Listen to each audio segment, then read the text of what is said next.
A Kultured Kast has been created for entertainment and educational purposes. The advice given are opinions of our host and not of medical advice. The podcast is not a substitute for direct, personalized, professional medical care and diagnosis. Exercises and dietary advice mentioned should be discussed with your physician or personal trainer to find out what is best for you.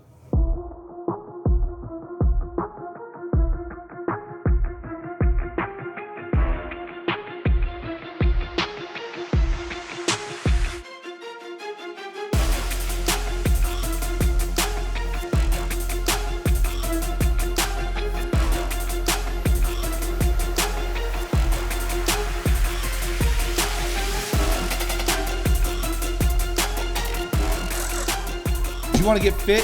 How about Ultra Fit? Come grab your Ultra Fit meals at Athletic Culture. You'll love it. This episode of Kultured Kast is made possible by Paul Sadlin Motors, your local Chevrolet, Buick, GMC, Cadillac dealer on Bayfield Street in Barrie and online at paulsadlin.com. Welcome back to the latest episode of the Kultured Kast with the big guy, pretty boy, and the old man. And we are blessed to have Mr. Greg Knox, also aka Knoxy, in the building. Thanks for having me. AKA the Viking man as well. I'm going to jump right to it. Tell me about November 26th, 1992 at 11:30 p.m. Right to the chase, eh? Yeah, Right to it. Let's get at it. Well, first of all, thanks for having me. I mean, this is Thanks for being here. Yeah. So when you asked me to come on, you asked me a question. You said, "Hey, have you seen our podcast? You listened to our podcast?" Yeah. And I said, "Yeah." And at the time, I was up to date on them. And you kind of looked at me with that smile. You're like a pleasantly surprised smile. Yeah. And I said, "Yeah, I totally seen it." And your stories that you guys have told throughout this was one of the reasons why I said, "Yeah, absolutely, I'll come on and tell my story." Yeah. You know, started a long time ago, November 26, 92. So I'm what, 32, 33? Yeah. 33, maybe 34. Over 30 years, we'll say, Yeah. just to save me the math. But yeah, no, my story started 30 years ago plus, November 26th of 1992. I was coming home was playing hockey. Like any kid in small town Ontario, only thing to do was play hockey. So I was playing hockey. I was playing in a town not far from here, the Alliston Hornets, which is a local name. And we were playing a road game on that night and took the bus to the game, played the game, took the bus home. You know, nothing out of the ordinary. Got off the team bus, got in my car to drive home. Like I said to Sage earlier, thankfully I was supposed to give a guy a ride home, one of my teammates, but one of his girlfriend actually picked him up, so I didn't have to take him home, which was a great thing. I was hungry after getting off the bus, so stopped and grabbed a Mr. Sub, meatball sub, hot peppers, and a chocolate milk. And was so hungry, I pulled over to eat that sub. And when I got back on the road, it was a foggy night. It wasn't a great night, bad weather. And when I got back on the road, I forgot to clip my seatbelt back in. You know, uncharacteristic, but helped me. Probably about 5 minutes after that, I was driving in the fog and I encountered a deer on the road.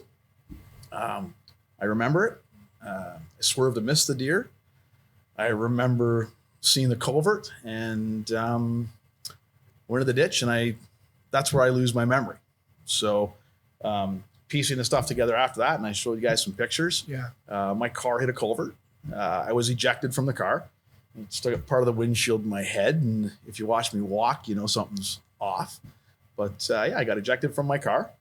And I woke up 9 days, I'm told 9 days later. I had a lot of injuries. I wasn't expected to live. That was told to me after the fact. I woke up, so that was a surprise to some people. And, my story kind of starts there. I always joke that my life started when I was 18. Right. It started that night. Yeah. So a lot of reasons for that. But yeah, I woke up and I was, again, surprised people that I woke up. And then the next thing they were told was that, you're never going to walk again. So my prognosis was a wheelchair, and which, started right away. And my journey started there. I no longer have a wheelchair. I no longer, I limp a little bit, but But you're walking. I'm walking. I do. I call it a strut. I think you strut, pal. That's what I think. Call it a crog, a crippled jog if you ever see me on the lakeshore. Yeah. So I woke up and the prognosis was the prognosis. And What was your mental, like you were told, first of all, you're a young 18-year-old, vibrant, in great shape, playing hockey, clearly competitive, and no, sorry, you're not going to walk again. What was your mind? Did you say, fuck it, or did you go, okay? Well, at the time, I did you kind of go into autopilot. And I'm told by people that people have a fight or flight sense. Yeah. I have a fight sense, and it's not a macho thing, or that's just how you're wired. Yeah. So for me, and sometimes the fight or flight has gotten me in some problems over the years. We'll talk about that later. But to me, there was no acceptance of that. I mean, when you think about it, I went from playing junior hockey to the point where I had to have 2 nurses take me to the bathroom, which is one of the most embarrassing and humbling things you can go through. So mentally, I remember actually starting to feel sorry for myself a little bit after I woke up, and right about then they were wheeling me around out of the bed. I was in a chair, and they were wheeling me around. I was on the trauma floor at Sunnybrook. And I hope you never have to go there. But I met a young guy who came in 2 nights after me who actually hit a deer, came through his windshield, and he was a complete paraplegic. Quad. He was neck down. He was so feeling sorry for myself at that point, quickly get out of my head. It was one of those profound things. I never let it creep back in. Right. Mm-hmm. I mean, we all have days of absolutely. But I was like, no, we're going to fight this. At the time I didn't know how, but I knew, well, if you get me out of this place, I can fix this. So how long were you in the hospital for before you were allowed to leave? I came home 2 days before Christmas that same year. So November 26th, and almost a month. Yeah. And then I came home for Christmas, and I had to go back in for some more surgeries. So I came home, got to spend Christmas with my family. I went back in the new year and had some more surgeries done. I've quit counting how many. I was going to ask you how many you've had, but you don't even. Can you let the listener and the viewer know, like, what injuries did you sustain that evening, and what did you have to overcome? So biggest thing, I guess, is overcoming the fact that I woke up, right? Like, I remember an internist, and again, some of the things you remember, it's just, they stick in your head. I had a little wee internist, Dr. Chang, and I remember he said to me, if you weren't in the shape you were in, you wouldn't be here. Like, your body was in good shape, and it took a big blow. Like, you get ejected from a car. Yeah. So sometimes you don't really comprehend. You just know you're in the position you're in, but you don't comprehend what actually happens to you, right? You're looking so far forward. So for me, the biggest thing, like, my ribs healed, my lungs healed, everything healed. My legs were going to heal, but they had to be reset. I've had some surgery since. But for me, what I had to get over, I think mostly, was the shoulder healed, the scars heal. I think it mentally impacts you. Definitely did me. Huge. But I think for me, it was the leg. I had to get over walking again. Like, you're not going to walk again, And as I progressed through that, I went from wheelchair. It's tough having a doctor tell you you're never going to walk again. And I went from my wheelchair to crutches, and they're like, oh my God, that's the best you're ever going to be. And then I went to a cane. Oh, that's the best you're ever going to be. And I remember when I heard that, and I handed the cane back in. And I was done with that doctor. I actually got a new doctor after that. Because of all that feedback that they kept giving you, or? You know what? I wanted somebody that was, again, not knowing, I'm not a doctor, so I didn't know how bad it was. I kept hearing these bad things being said to me. Yeah. And I'm like, no. And I kept fighting against it. Yeah. And then when so many people just accept it, right? A lot of people take the doctor's word for gospel. Yeah.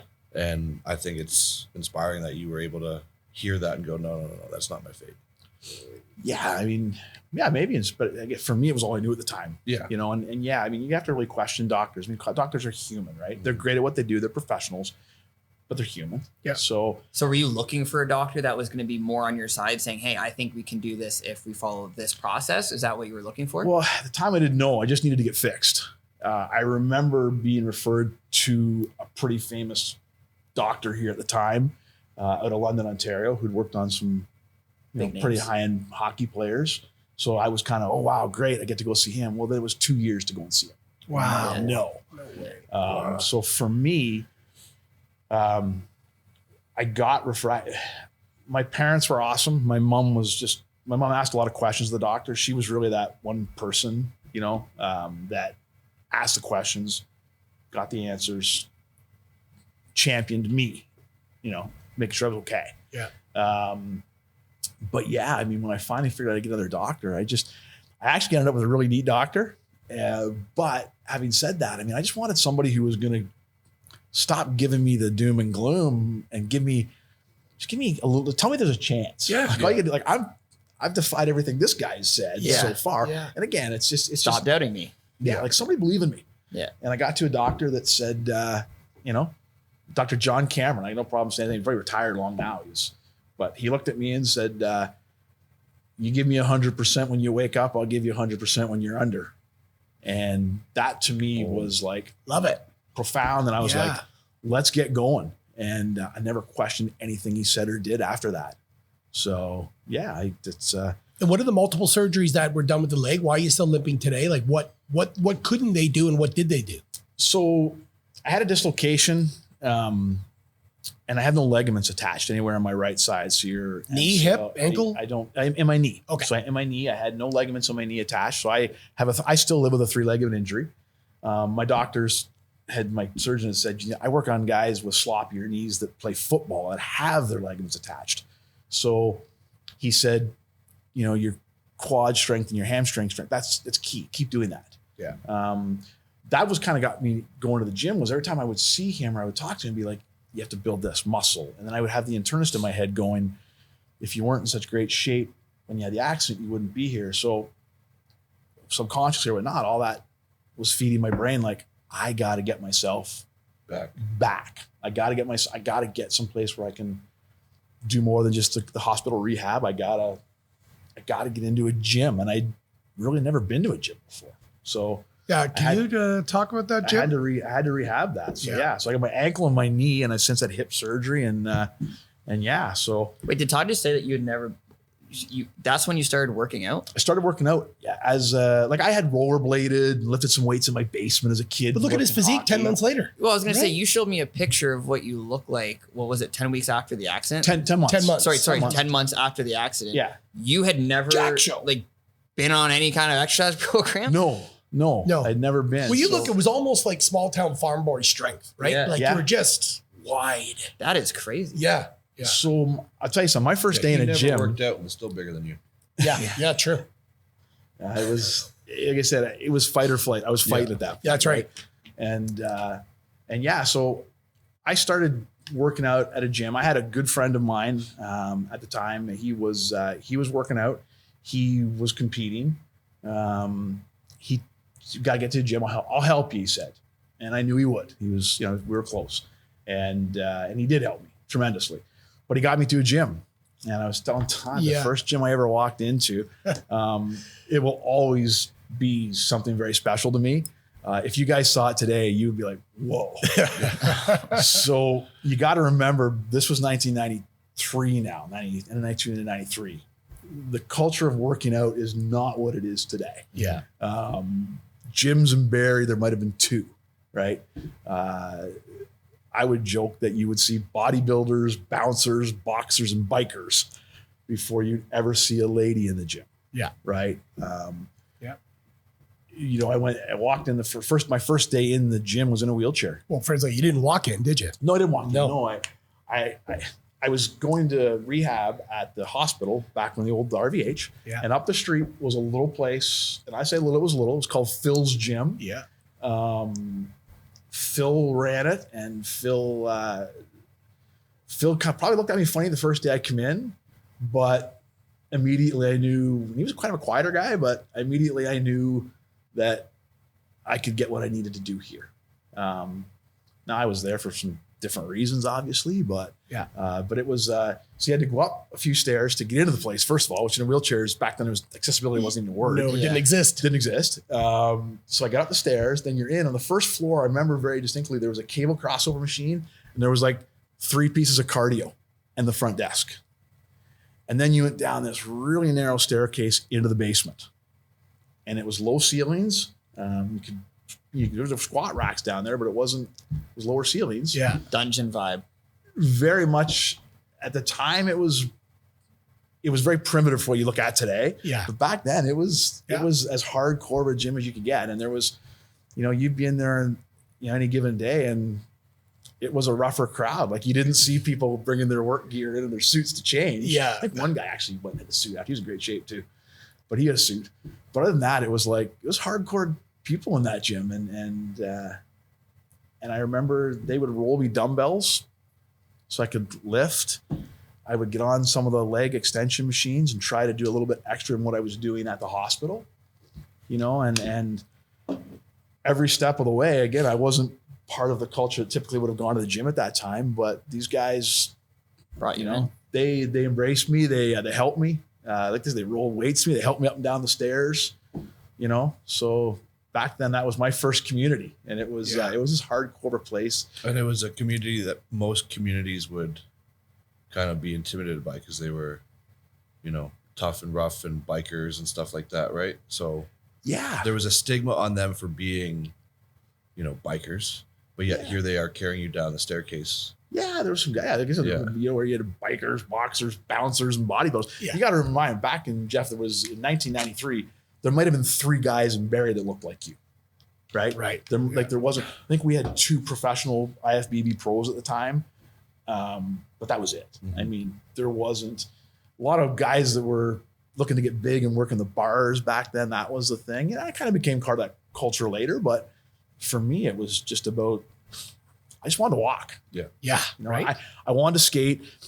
I'll tell you something that's kind of interesting. When you go from playing a sport, and I got off a bus and got in a car. Things I'd done 100 times before. Yeah. Thinking about the game, thinking about the next day, thinking about the next game, whatever. I woke up from being somebody who wanted to be an athlete, which I wasn't good enough, but that's a whole other story. But I to a point where I woke up and my biggest motivation was I wanted to have kids someday and play on the floor and get up. Yeah. I wanted to be a dad who threw a ball with his son or daughter. There was a completely different mindset when I woke up based on what I was looking at in that hospital bed. So Hockey's all of a sudden not so important anymore. right? No, it's I often credit hockey for giving me what it still to this day gives me and gave me. But my focus changed. I wanted to be as normal as the most normal 18-year-old out there, and kind of hard to do when you're in a wheelchair with 6 pins sticking out of your leg. And Did you have? Sorry, you go ahead. No, I was just gonna say I have a family member who, maybe even around the same time was hit by a drunk driver, and he's paralyzed from the waist down. So he's obviously in a wheelchair. But kind of like you, like his outlook on life is like so positive. He's a positive person. So many people obviously aren't. What would you say to someone who's maybe they've recently had an accident over the last couple of years or whatever to try to help them get to that same mindset? It's funny. I think part of this, like when I heard, and I kind of knew Jeff's story a little bit because we talked, I think Paula told her story. Jenna, is it Jenna that had this journey? Yeah. It looks great. I mean, that's, I think sometimes I believe anyway, that people generally handle adversity really, really well.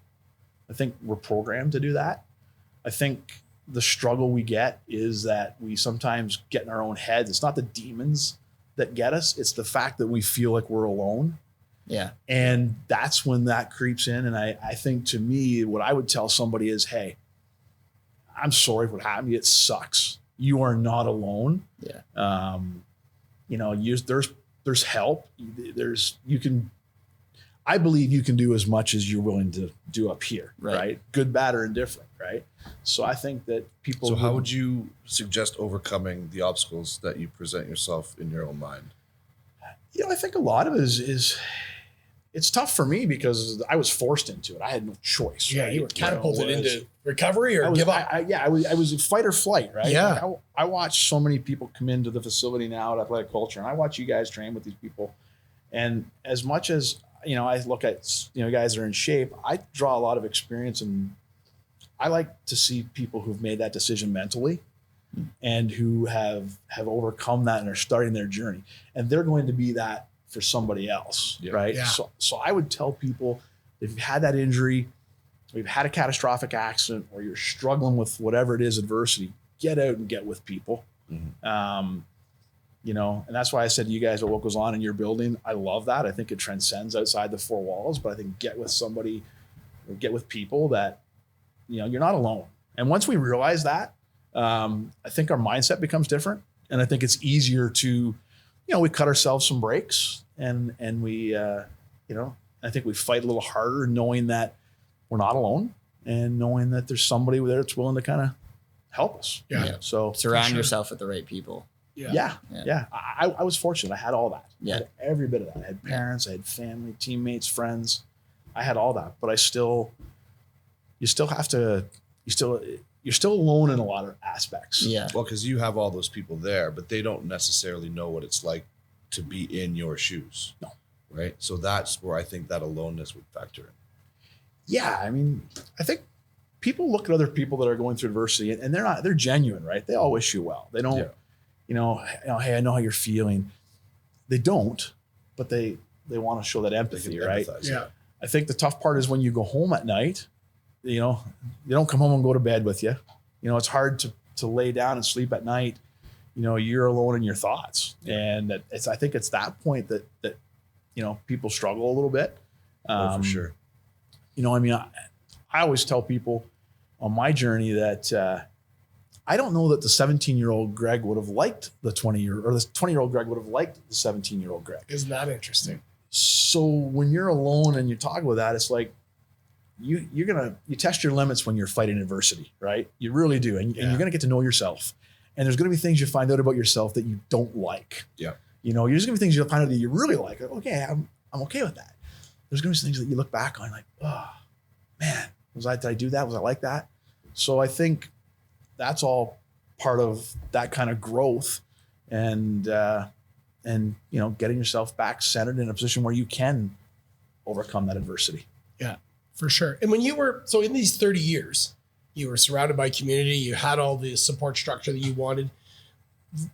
What did you have a mantra in your head? Did you have something in your head that you said when you lied down a bit? Because you're right, you're surrounded by community, but when you shut your eyes and start talking to yourself, like I've often said to the athletes I've trained over the years, the most important conversation you're ever going to have in your life is the one you have with yourself every day. Yeah. Because we control everything, right?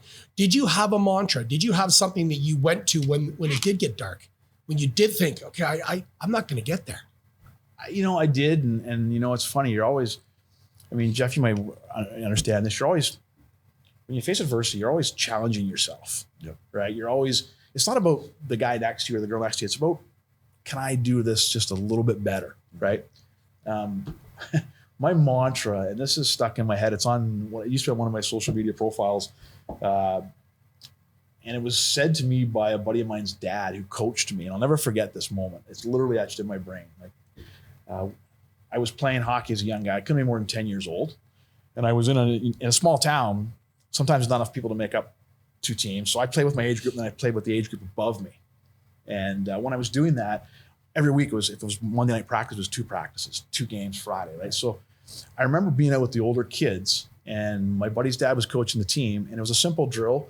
It was boards and back, touch your stick, boards and back, you're skating. And I remember trying to keep up and I was struggling. It was my second practice of the night.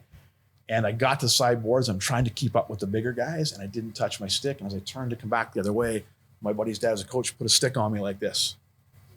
And I'll never forget what he said to me. He looked at me, he said, "Knox, you're only cheating yourself." And, you know, he's since gone, but those words, "You're only cheating yourself," are like, I literally goes through my head 3 times a day. Yeah. Still. So if that's mantra, that is, man. That's exactly what it is, right? Cheating yourself. And that's what he said to me. You can relate that with anything, with the gym, especially, like, you know. Yeah. Or even our last story, like when if Chris were to reach in the pantry for something he shouldn't be eating, right? Did you have, when you were recovering, when you were an addict and coming out of it, did you have something that you spoke to yourself? Yeah. I at that point in time, it was just survival at that, you know, like, after seeing myself in the mirror, how I looked, I just knew I never wanted to go back to that. Right. And that was it. That was my driving force. Okay. Yeah. It's like going back to, you know, you're only cheating yourself. It's like, there's certain things where no one would ever know but you. Yep. Right? So it's like you're working out by yourself and, you know, I'm going to get 10 reps and you stop at 9. No one else is going to know that you stopped at 9, but you. Yeah. Right? So it's not that it's going to make a huge difference in your results in the gym or, you know, that skate that you were doing, right? Whether you touched that stick or not isn't whether you were going to be a better player or not, right? But like it's all in your head. But I think it would make a huge difference, because if you allow yourself to cheat on yourself, then you will keep perpetuating that mentally, cycle. yes. And you'll keep justifying Mentally, it, right? Mentally, you'll keep and then it justifying. At what point does it get worse and worse and worse? Like, is it one rep? Yeah. Is it one line? Now you're dropping Right? a set. Yeah. I only need 4 instead of 5, right? It becomes easier once you've done something once, even if it's a good thing. Yeah. You know, you overcome it. It's when you do something, you cheat yourself, it becomes easier to do. And I mean, we all do it, you know. But I think, you know, consistency in that area is, I guess for me it was just like I said, I was presented with options A or B, and That's fight or right. flight was option A for me. Yeah. I was So never looking at option. What B. would you say to somebody? Because like a lot of people make excuses not to go to the gym. I don't have time. I don't need to. I don't want to. It's too I have my expensive. kids. It's too expensive. Yeah. You were given probably one of the biggest excuses not to go to the gym. You can't walk, right? You'll never walk again. But yet you found the courage and the strength to say, "Fuck it, I'm going to the gym." Yeah. What would you say to people who are making excuses not to go to the gym every day? Well, I mean, people that make excuses, like we said, you know, once it do something once, it becomes easier. I think there's a lot of people in society where excuses are kind of how their life goes, right? And we all know those people. But I would say if somebody's really serious about making a change, it's got to be action oriented. You gotta, you know, like I talked to you guys before we came on and did this. Like I think, you know, the intimidation thing, I don't buy that, and I never have.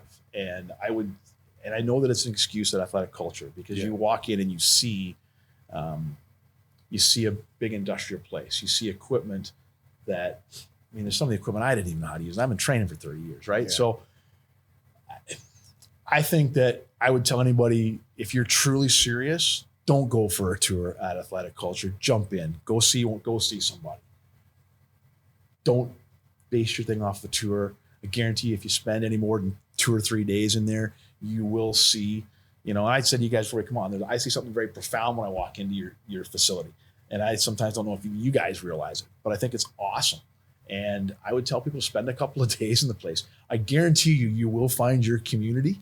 Yeah. You will find somebody to gravitate to, and you will see that the most intimidating person in the room the first day you walked in is not even close to being the most intimidating person in the world. They will champion you. And I know Jeff's pretty self-deprecating about this, but I mean, when you walk in and see him, you know, dude, could be scary. He smiles, or He says toodles when you leave. or Toodles. Yeah. Or you see him unicorn with his shirt, clients. for Christ's sake. You see him with his clients. There's a genuineness there. Yeah. Right. So I think if you're serious and you're tired of making excuses for yourself, cut yourself some slack, grab your shoes and get in and spend a week. Even if you just come in on a couple of days and just kind of do a couple little things, but you observe the people, you will find what you're looking for. That's what I would say. Appreciate that. Yeah. I want to ask you just one more question. We'll get to rapid fire questions. You and I had a talk, and you friggin' had me in tears on the perch when I was sitting there. You were telling me stories. Do you think the fact that you were, for lack of a better term, a plug and a scrapper in junior C, do you think that helped you, that mentality? Because you told me a couple stories where your coach said, you're not starting today. You go up a couple beers and also you're starting. It's like, buddy, melee, center ice. Okay, coach. Mentality is, did it help you overcome the adversity that you faced? Yeah, I think so. I mean, you know, hockey, I was a fifth liner. Yeah. You know, it's There's only 4 lines. There's only 4. I know. Oh, okay. Yeah. Okay. so, you know, for me, I mean, I grew up and when you're young in a small town, all you ever want to do is, you know, when you're playing hockey, you think everybody's gonna think you're gonna go to the NHL, right? Yeah. A couple of guys got to.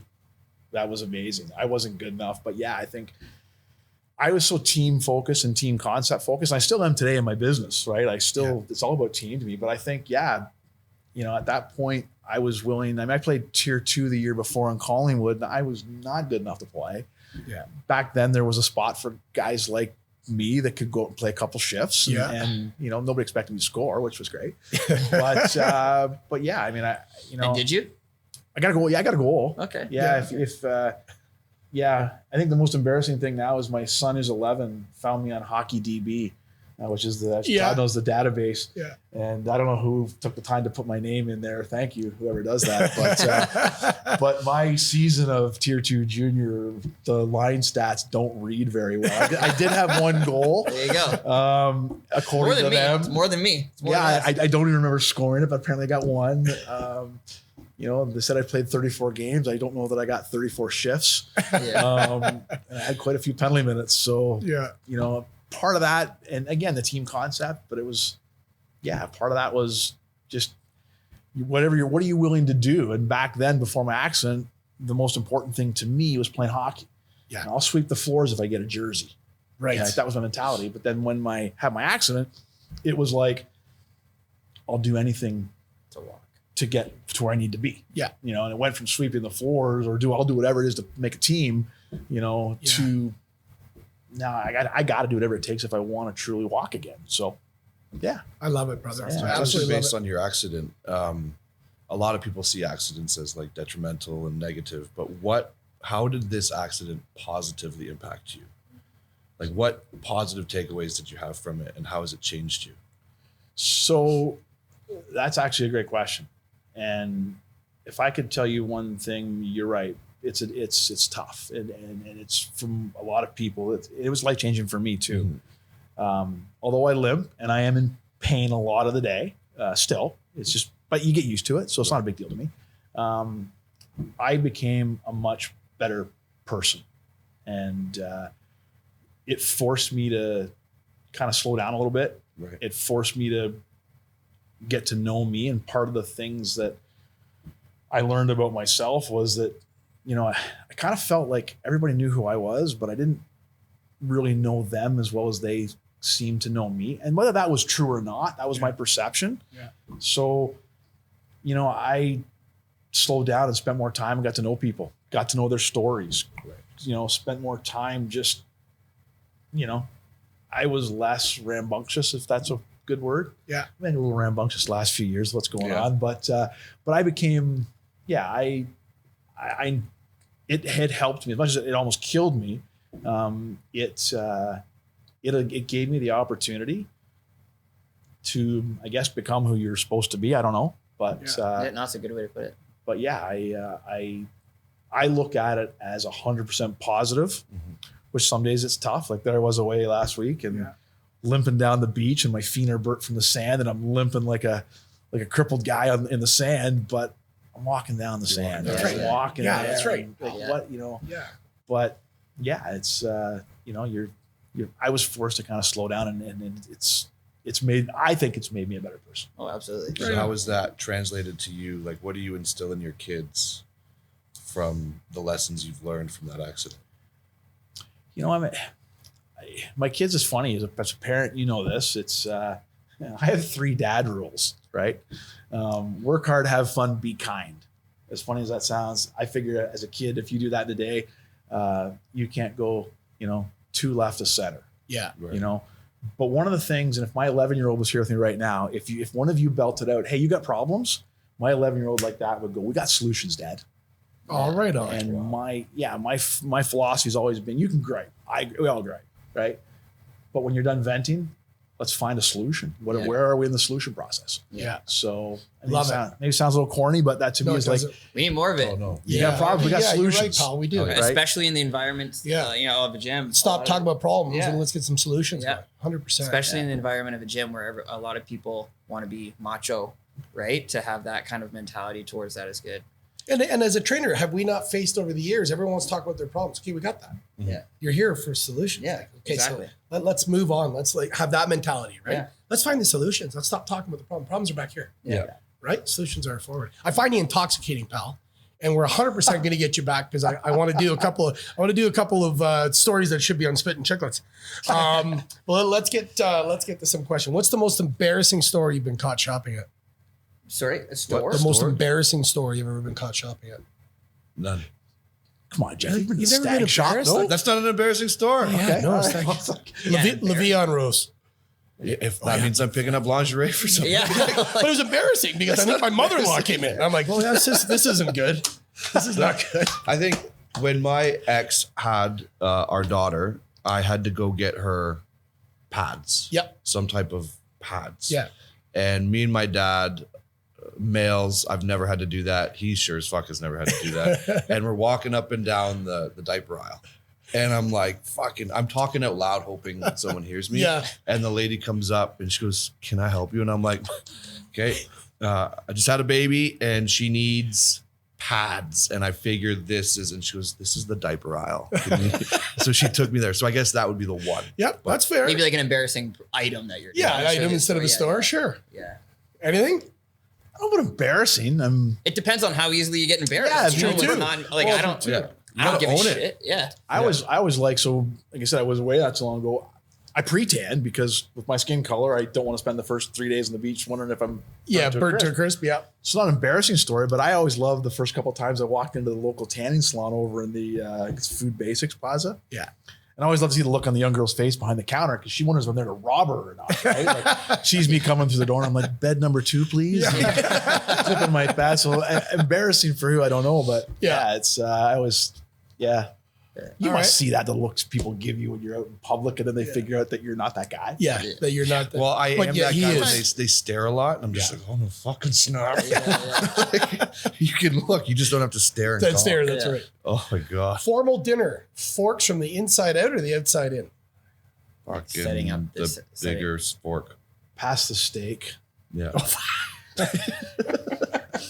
If you had hair in your food at a restaurant, would you return it or just take it off and eat it? Did Oh, I I'm order not it? eating that. Hold on. Did I order it in and it's going to be a long process to get a new order? Or Did am we I not in discuss in the restaurant? last episode? There's no sub questions to the questions. If it's in There's hair in your restaurant, I'm food. sending it I'm back. sending it back. Okay. Oh, I get what you mean. So if it was Uber, I'm eating it Ubered because food last night that's and I fair. had fucking hair in my wings and I'm like, fuck it. No. Did you Well, give yeah, her- if it's on the protein though, it's okay. That's right. If it's on the protein, If it's you on the take off and salad, start eating, ouch. it's okay. Yeah. If it's on the carbs, like this, yeah, like You're gonna love this one, Yeah. boys. If you could be a woman for a day, what would be the first thing you do? You can't ask me that. And I'm looking right at you. There are kids listening. Corey, earmuffs. Yeah, I'm copping a feel on my tits. Do you get to choose the woman that you are?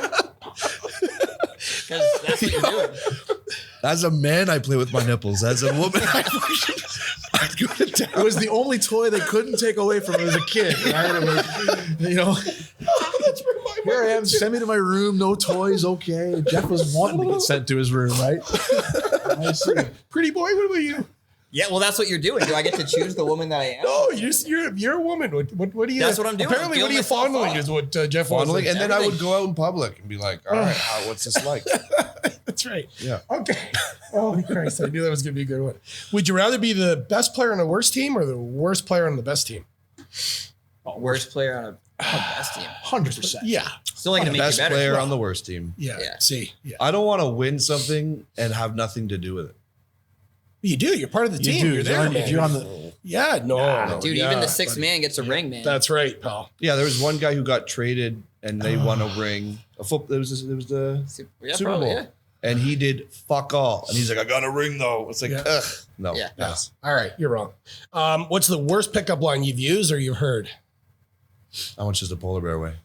How much? It's just such a Really? it's Enough just to like break such the a ice. class. I'm It's Jeff. just such a class. Really? Is that what you used? Oh my God. That's In awesome. high school, yeah. What about you? Oh God, I don't think Worst. I was. I don't know. Jeez, Corey, have you seen my Instagram? we didn't have Instagram back then. Like That's a guy like me had to go off on pure charm, and that didn't work too well. So it I'm was, going to regret telling the story because my wife's going to see this later. But me and a couple of buddies went to Pittsburgh for the NHL finals for the North Stars versus the Penguins. And my best friend at the time was a North Stars fan. So we were all decked out and just absolutely annihilated. We went to a bar after the game and I literally walked around the dance floor with the hotel key and a condom. I was just walking. So you want to go? What about you want to go? Oh. And buddy, needless to say, I went home alone. And yep, that was the worst pickup line I've ever used. Would have been Still use the scary. condom, Would have been though. scary to see if somebody taking you up on that. Right? Yeah. Well, yeah, someone did. His name was Chuck. And then I just said, no, that's not what I was interested in. DC or Marvel? Marvel. I don't want any of them. Marvel. I God, don't you're want just any of a them. drag He doesn't- man. I don't Does it- like. does it have I to do don't with like football, those. Todd? No, it doesn't have to I do with don't football. like those. Look, my dad says all the time. He goes, "You can't be my kid." You know what? He doesn't watch fantasy movies, but he plays fantasy sports. It's not it's not That's a fake very good sports. point. It's not fake sports. We didn't say Football's fake. a It's a fantasy. fantasy. It's a fantasy No, team. I can't watch. definition of I the can't league. watch Spider-Man shoot a web out of his wrist and climb a fucking building. I get no entertainment from that. You can't do that. But You I can't get do it. entertainment out of fantasizing out of sports. That's right. Yes. You don't fantasize about. I won the fantasy Super Bowl. Okay, last one. Tell me what you're going to do on weekends in a Valley Girl voice. What we're doing. Can somebody do it? I don't. Okay, I like, don't- oh my God, like my wife and I are going to sit down and watch a movie tonight. And oh my God, it better not be a rom-com, like Brody to the max. Cat. Like, oh my God, we're going to the butcher today, and we're going to get a big piece of meat, and we're going to smoke it all day. I don't know. Cat, like, I'm gonna go to the gym. We're gonna crush glutes. I'm gonna smash some food after, and then I'm I'm gonna going to fondle my tits. I'm gonna play with my nips so hard, and then when I go home, I'm gonna get ready and I'm gonna go to dinner at my in-laws' house. I'm gonna sip some tequila all night, baby. Woo!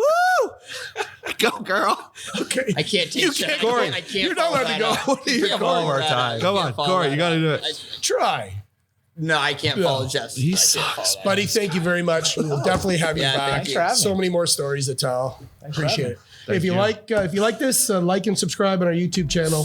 Thank you. Have a good one. This episode of Kultured Kast is made possible by Paul Sadlin Motors, your local Chevrolet, Buick, GMC, Cadillac dealer on Bayfield Street in Barrie and online at paulsadlin.com. Breaking news! If you like that and you want more of it, go to our YouTube channel, like and subscribe, and we're on Spotify, Apple Podcasts, and all the other stuff.